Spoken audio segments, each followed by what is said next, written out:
bila sebut rajin ni, Ha. ada orang tak rajin, Ha. ada orang rajin. Tim kita pun sama, ada rajin, ada tak rajin. Betul. So orang tak rajin yang macam mana yang terbaik kita nak ubat dia ni? Terbaik Nak terbaik apa terbaik cara? ubat dia. Satu je ubat dia. Impian kat mana? Ya. Selalu tanya impian Impian kat mana?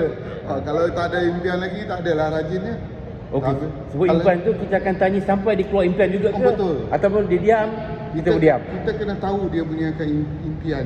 Di mana impian dia. Itulah impian tu yang paling penting. Okey. Impian tu banyak jenis. Kewangan, kan, kesihatan, kan. Ya. Satu lagi apa? Kita punya self satisfaction kan. Okey. Jadi maksudnya kebebasan yang kita nak.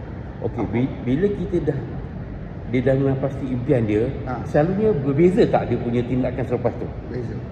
Beza. Kalau dia kenal impian dia, kalau dia kenal diri dia sendiri, dia berbeza. Tindakan itu akan menggerakkan dia. Okey.